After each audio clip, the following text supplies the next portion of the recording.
The stars had not changed in 60,000 years. They still burned, with the same cold light they had when Earth was alive. Admiral Daniel Carter stood alone on the observation deck of the USS Resolute and stared into the endless dark. Behind him, stretching across millions of kilometers of space, waited the largest fleet humanity had ever assembled.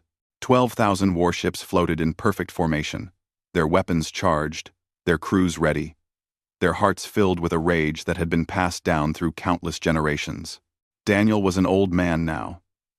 His hair had turned gray, and his face carried the weight of decades spent preparing for this single moment. He had trained his entire life for war. His father had trained for war. His grandfather had trained for war. Every generation of Carters, going back 600 generations, had lived with one purpose burning in their blood. They would return to the stars that had witnessed humanity's greatest tragedy. They would find the creatures who had murdered their ancestors. They would make them pay. The Velthari had come to Earth in the year 2157 by the old calendar. Humanity had been young then, just beginning to reach beyond their small blue world. They had built colonies on Mars and research stations on the moons of Jupiter. They had sent generation ships crawling toward distant stars, carrying dreamers who hoped to plant human civilization across the galaxy. They had looked up at the night sky with wonder and hope. The Velthari looked at them and saw only vermin to be exterminated. The attack lasted 3 days. The aliens arrived with a fleet of warships that blotted out the sun. They did not attempt communication. They did not offer terms of surrender. They simply began killing. Their weapons turned oceans to steam and mountains to dust. Cities that had stood for thousands of years vanished in seconds. 9 billion human beings died screaming as their world burned around them. The Velthari were thorough. They hunted down every satellite, every space station, every ship they could find. They wanted to make sure not a single human survived, to remember what had happened. They wanted to erase humanity from existence, as if they had never been. But they made a mistake. They missed the colony ships. They missed the research outposts hidden in the asteroid belt. They missed the generation vessels that had already traveled too far to detect. A few 100,000 humans escaped the genocide, scattered across the cold emptiness of space, carrying nothing but grief and a burning need for revenge. Commander Catherine Wells walked onto the observation deck and stood beside the admiral. She was younger than Daniel, with sharp eyes and a calm voice that never wavered, even in the worst moments. She had served under him for 15 years and trusted him completely. She handed him a data tablet showing the latest intelligence reports. The Velthari Dominion now controlled 47 star systems.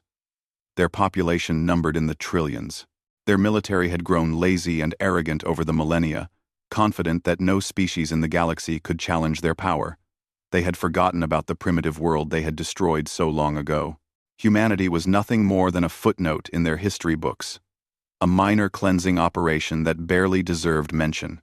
Daniel studied the information carefully. He had memorized every detail of Velthari society over his decades of preparation. He knew their weaknesses, their blind spots, their arrogance.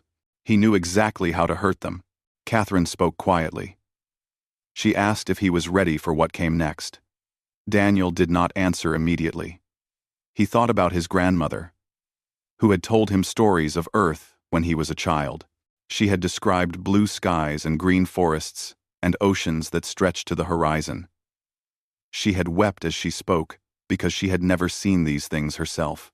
She had only inherited the memories from her own grandmother, who had inherited them from hers, going back and back through the generations to the survivors who had watched their world die.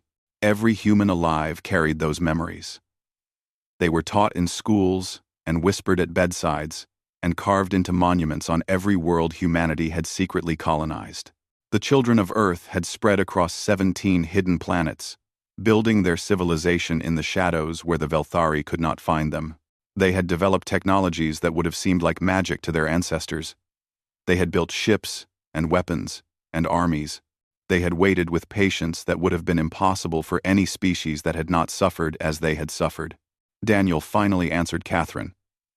He said he had been ready his entire life. Every human in the fleet had been ready since the day they were born. They carried the weight of 60,000 years on their shoulders, and they would not put it down until justice was done. He gave the order to signal all fleet commanders. The time for hiding was over. The time for waiting was finished. Humanity was going home. Across the fleet, men and women received the message and felt their hearts begin to pound. Pilots climbed into their fighters. Soldiers checked their weapons one final time. Engineers monitored the massive engines that would carry them across the stars. Medics prepared their equipment, knowing that many of their comrades would not survive the battles ahead. Lieutenant Nathan Price sat in the cockpit of his scout ship and listened to the Admiral's words. He was 26 years old and had never known anything but the dream of this moment. His father had died testing a new weapon system. His mother had spent her life designing armor plating for human warships. Everyone he had ever loved had sacrificed something for this cause. Nathan thought about Earth, the world he had never seen and never would see. It existed now only as a dead rock orbiting a distant sun, stripped of life and atmosphere. A tomb for 9 billion souls. The Velthari had moved on and forgotten their crime. They had continued building their empire and congratulating themselves on their superiority. They had no idea what was coming. Admiral Carter stood tall on the observation deck as the fleet began to move. 12,000 ships activated their faster-than-light drives, their engines glowing with power that would have amazed the humans of old Earth. The stars blurred around them as they accelerated toward Velthari space. Daniel spoke one last time before the jump completed. He said it quietly, almost to himself, but Catherine heard him. He said they were coming home. He said Earth would be avenged. He said the Velthari would learn what it meant to face a species that had nothing left to lose. The fleet vanished into the darkness between stars, carrying the fury of 60,000 years toward an enemy that had believed itself safe forever. The long remembrance was about to become a reckoning. The Velthari believed they were alone in their corner of the galaxy. They had conquered every species they encountered and enslaved or destroyed those who resisted. Their empire stretched across 47 star systems filled with billions of loyal subjects who worshipped them as gods. They had not faced a real threat in 30,000 years and had grown soft in their certainty of dominance. They had no idea that humanity had been watching them for millennia. Dr. Amanda Hughes stood in her laboratory on Haven Prime, the largest of the 17 hidden human worlds.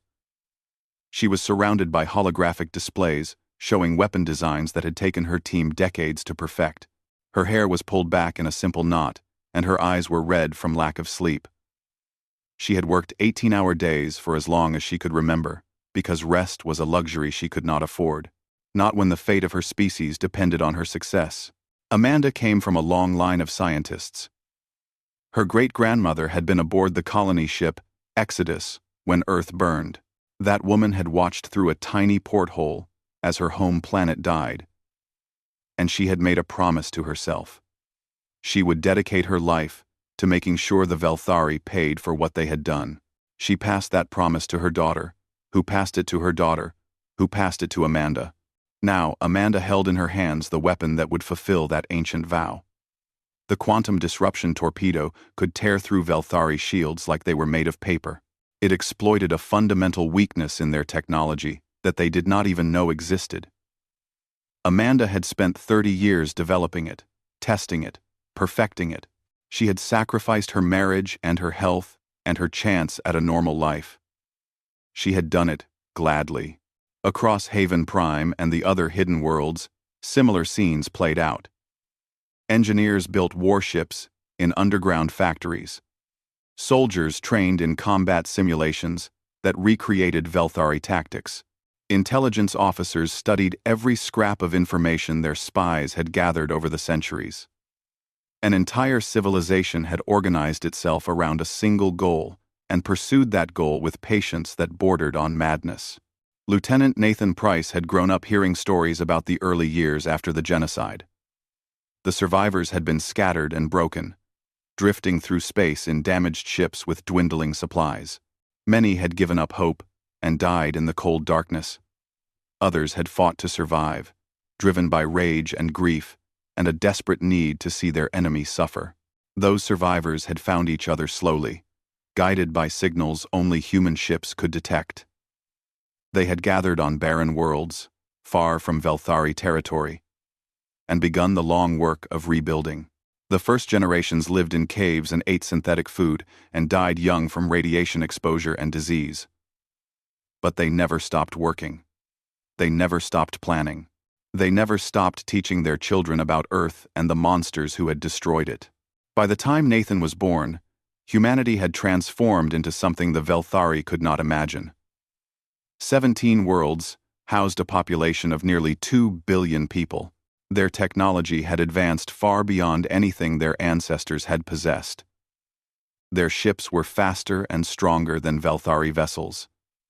Their weapons were more powerful. Their soldiers were better trained and infinitely more motivated.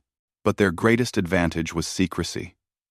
For 60,000 years, humanity had hidden in the shadows of the galaxy. They had developed cloaking technology that made their ships invisible to every sensor the Velthari possessed. They had placed spies in Velthari society, patient observers who sent back information and waited for the day they would be called home. They had mapped every system the Dominion controlled and identified every weakness in their defenses. The Velthari never suspected a thing. Why would they? The species they had exterminated was gone. The primitive humans who had barely mastered space travel were nothing but dust and memory. The Dominion's historians barely mentioned the cleansing of Earth, treating it as a minor footnote in the glorious expansion of their empire. Nathan piloted his scout ship through Velthari space, hidden behind layers of technology that made him a ghost among the stars. He had made this journey dozens of times, slipping past patrol vessels and defense stations without leaving a trace. He gathered information and sent it back to the fleet, and waited for the signal that would change everything. The signal came on a morning that seemed no different from any other. Nathan was eating breakfast in his tiny cabin when his communication system activated with a priority message. He read the words and felt his heart begin to race. The fleet was moving. The attack was beginning. 60,000 years of preparation had led to this moment. He transmitted the all-clear codes that would guide the human armada through the gaps in Velthari defenses. He knew that by the time the aliens realized what was happening, it would be too late. Commander Catherine Wells received reports from scouts across Velthari territory. Every agent confirmed the same thing. The enemy had no idea the attack was coming. Their patrols followed predictable routes. Their defense stations were understaffed and poorly maintained. Their population went about their daily lives, without any sense of the doom approaching from the darkness. Catherine felt a grim satisfaction as she reviewed the data. The Velthari had grown complacent in their power. They had forgotten that the universe was full of dangers. They had forgotten that actions had consequences. They had forgotten that some wounds never healed, and some debts could never be forgiven. Admiral Daniel Carter addressed the fleet one final time before they reached their targets. His voice was calm and steady as it echoed through 12,000 ships. He reminded them why they were there. He spoke of Earth and the billions who had died. He spoke of the generations who had sacrificed everything to make this moment possible. He told them that their ancestors were watching from whatever place the dead went, and that today humanity would make them proud.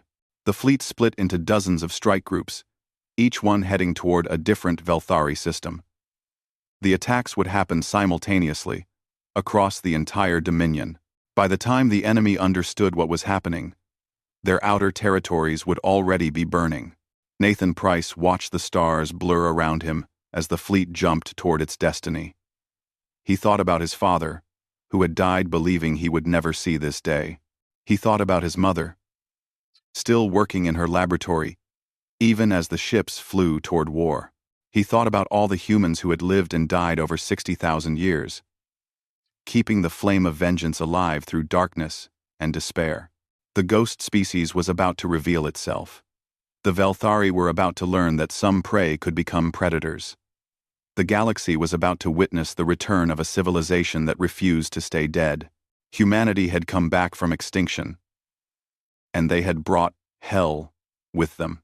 The Velthari colony world of Nexar VII was celebrating when the sky split open. Millions of aliens filled the streets of their capital city, dancing and singing in honor of the Festival of Supremacy. This annual celebration marked the founding of the Dominion and reminded every citizen of their place as the greatest species in the galaxy. Fireworks painted the night sky in brilliant colors, and music echoed from every building. Governor Zethric stood on the balcony of his palace and watched his people celebrate. He was old by Velthari standards, with gray scales covering his elongated face and tired eyes that had seen centuries of peaceful rule. His position was largely ceremonial. Nothing ever happened on Nexar VII. Nothing ever threatened the Dominion. The galaxy had been tamed long ago, and the Velthari had no enemies left to fear.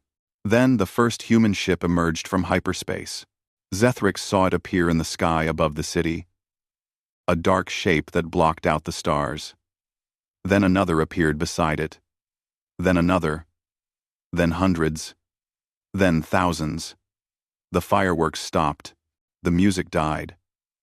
Millions of Velthari looked up in confusion at the fleet materializing overhead. Captain Ryan Scott stood on the bridge of the assault carrier Judgment and looked down at the alien world. His hands were steady on the command console, even though his heart was pounding. He had trained for this moment since he was a child. His grandfather had commanded a scout ship. His father had designed weapons. His mother had died in a training accident when he was 12. Every member of his family had given something to this cause. Now it was his turn to give everything. He activated the communication system and broadcast a message on every frequency. His voice reached every corner of the planet and every ship in orbit. He spoke slowly and clearly so that the translation software could convert his words into the Velthari language. He told them who he was. He told them where humanity had come from. He told them about Earth and the 9 billion people who had died there. He told them that humanity had survived and grown strong in the darkness. He told them that the time for hiding was over. He told them that the Velthari would now experience the same terror they had inflicted 60,000 years ago. Then, he gave the order to open fire. The quantum disruption torpedoes struck the orbital defense stations first. These massive installations were supposed to protect the planet from any attack, but their shields collapsed instantly under weapons they had never encountered. Explosions blossomed across the night sky as station after station died. The Velthari crews inside had no time to send warnings or call for help.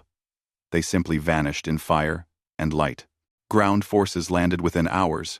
Human soldiers poured out of dropships and advanced through the streets of the capital. They wore armor that made them nearly invulnerable to Velthari weapons and carried rifles that could punch through any barrier.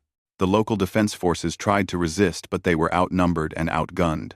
Many surrendered after firing only a few shots. Governor Zethric fled his palace as flames consumed the building. He ran through streets filled with screaming citizens and tried to reach the emergency bunker beneath the government center. He never made it. A human soldier found him hiding in an alley and placed him under arrest. The governor, who had never known fear in his long life, now understood it completely. Nexar VII fell in 4 hours. Across the Dominion, similar scenes played out. 12 Velthari systems came under simultaneous attack. The human fleet had split into dozens of strike groups, each one hitting a different target at precisely the same moment. Defense stations crumbled. Military bases burned. Supply depots exploded. The carefully maintained infrastructure of the Dominion began to collapse. Supreme Commander Vorath received the first reports in his headquarters on Velthar Prime. He was the highest-ranking military officer in the Dominion, a position that had been mostly ceremonial for thousands of years. His job consisted of attending parades and inspecting troops who had never seen combat. Real warfare was something that existed only in history books. Now real warfare had come for his people. Vorath studied the reports with growing disbelief. An unknown species had attacked without warning. Their ships were faster and more maneuverable than anything in the Velthari fleet. Their weapons tore through shields that should have been impenetrable. He demanded to know who these attackers were. His intelligence officers searched the archives and found a single entry that matched the enemy's description. It was a brief notation about a minor cleansing operation conducted 60,000 years ago against a primitive species called humans. The operation had been considered a complete success. Every member of the target species had supposedly been eliminated. Vorath felt cold terror spread through his body as he understood what was happening. The humans had survived. They had hidden. They had grown powerful. And now, they had returned for revenge. He ordered a full military mobilization. Every ship in the Dominion fleet was called to active duty. Every soldier was pulled from garrison duty and sent to the front lines. Every factory was converted to produce weapons and ammunition. The Velthari had not fought a real war in 30,000 years, but they still outnumbered the humans 20-1. Vorath believed those numbers would be enough. He was wrong. Admiral Daniel Carter watched the reports of human victories pour in and allowed himself a moment of satisfaction. The first phase of the campaign had succeeded beyond his expectations. The Velthari were reeling from the sudden attacks and struggling to organize a response. Their military was large, but untested. Their commanders were politicians who had never faced real combat. Their soldiers were conscripts who had never seen an enemy. The humans were warriors forged by 60,000 years of hatred. Every one of them had trained since childhood for this war. Every one of them carried the memory of 9 billion dead in their hearts. They did not fight for territory or resources. They fought for vengeance. And they would not stop until justice was done. Catherine Wells reported that all primary objectives had been achieved. The outer ring of Velthari territory was in flames. Their supply lines were cut. Their communications were disrupted. The path to the heart of the Dominion lay open.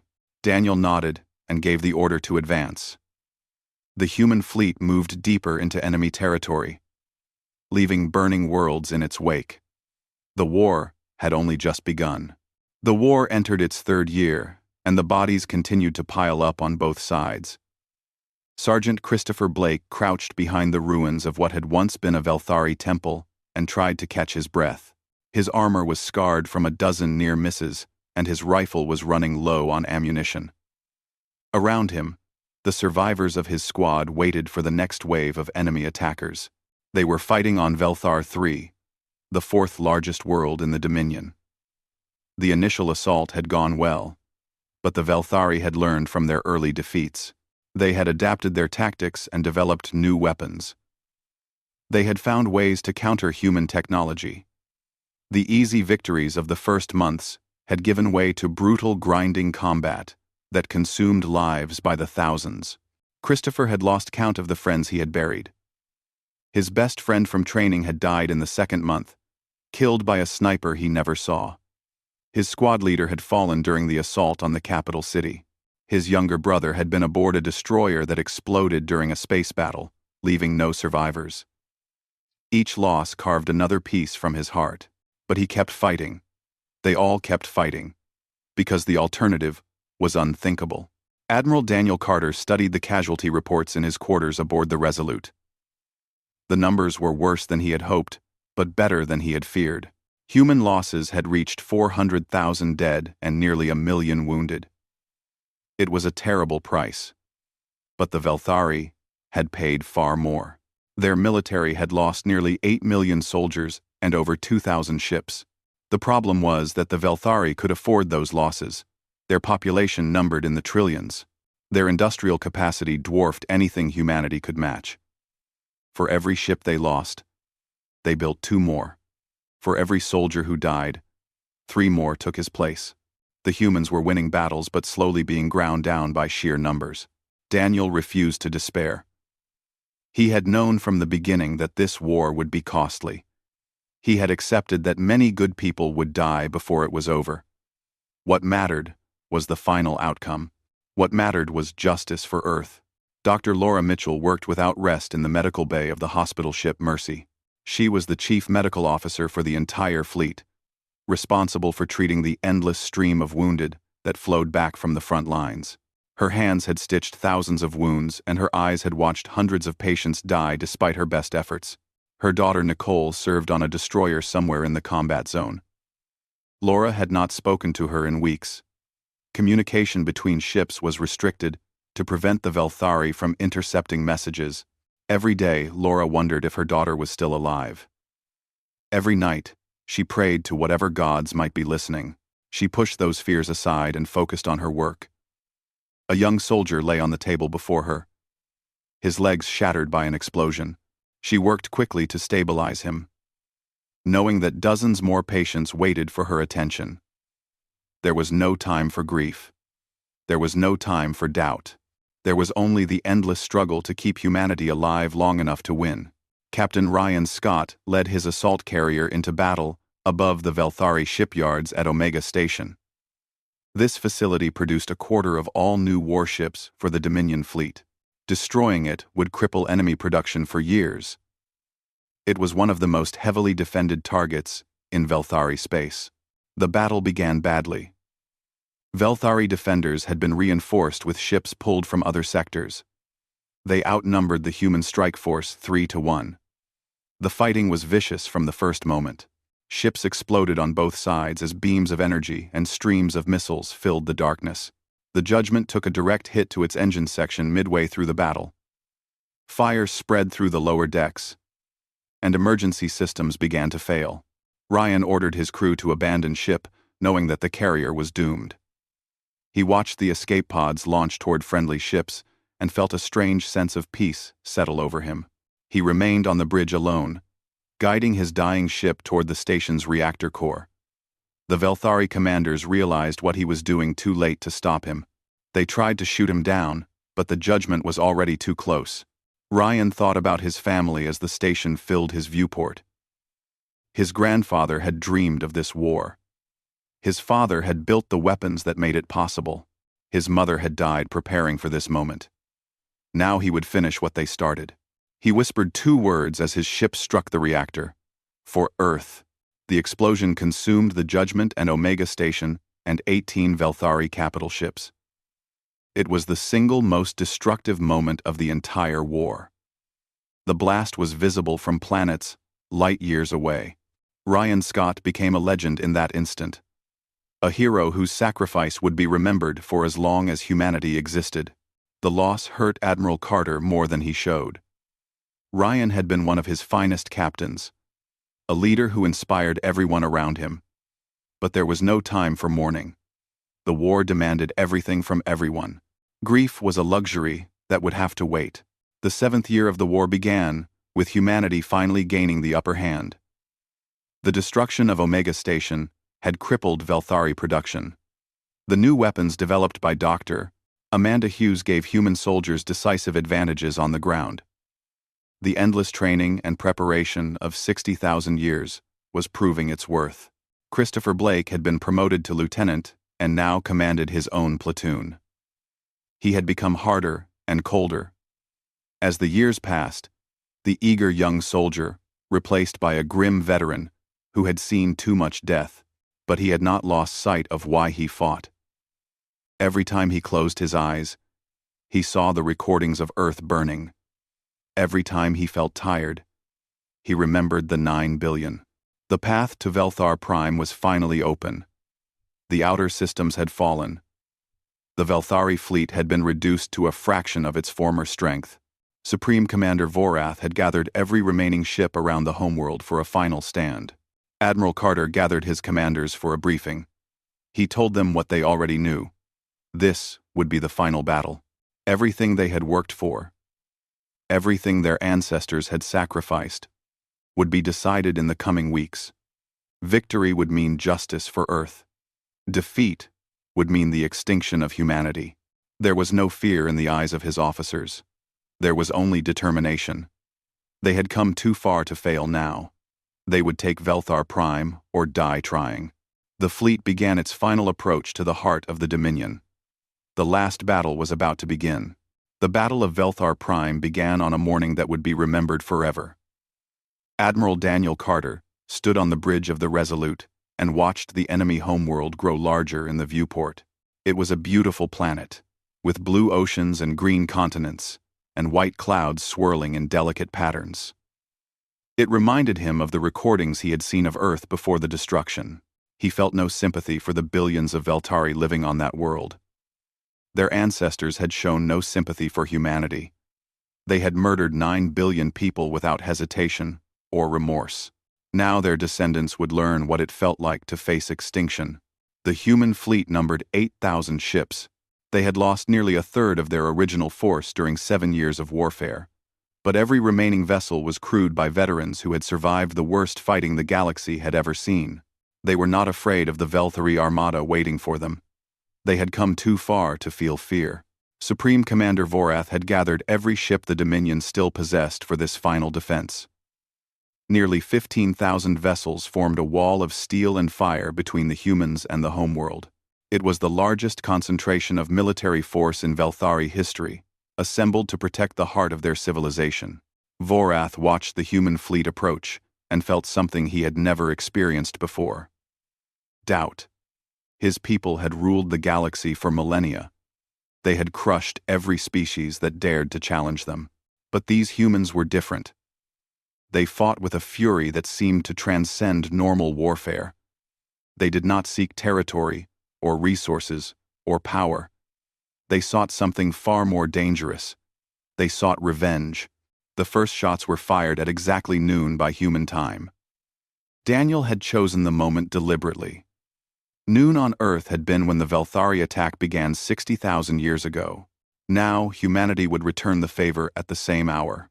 Quantum disruption torpedoes slammed into the Veltari defensive line. Ships exploded in brilliant flashes of light that spread across the darkness of space. The enemy fleet returned fire with everything they had, and human vessels began dying as well. Within minutes, the battle had become a swirling chaos of destruction that stretched across millions of kilometers. Lieutenant Commander Samantha Green piloted the destroyer Vengeance through the heart of the fighting. Her ship was small compared to the massive battleships exchanging fire around her, but she had a critical mission. Her job was to punch a hole in the enemy formation and create an opening for the ground assault forces. She pushed her ship to its limits, weaving between enemy fire and returning shots whenever she could. Her crew worked in perfect coordination, each person knowing their role without needing to be told. They had trained together for years and trusted each other completely. An enemy cruiser loomed ahead of her, trying to block her path. Samantha did not hesitate. She accelerated toward the larger ship and fired every weapon she had. The cruiser's shields flickered and died. Its hull cracked open. It exploded in a ball of fire that Samantha flew straight through, emerging on the other side.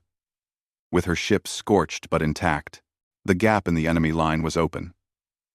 Hundreds of transport ships, carrying 4 million human soldiers, poured through the breach. The ground invasion of Velthar Prime had begun. Christopher Blake was among the first soldiers to touch the surface of the enemy homeworld. He had survived 7 years of constant combat and dozens of battles across a dozen worlds. Now he stood on the soil of the planet that had ordered the destruction of Earth. He felt the weight of 60,000 years pressing down on his shoulders. The fighting on the ground was brutal. The Velthari defended their cities with desperate ferocity. Knowing that defeat meant the end of everything they had built, human soldiers pushed forward block by block, building by building, room by room.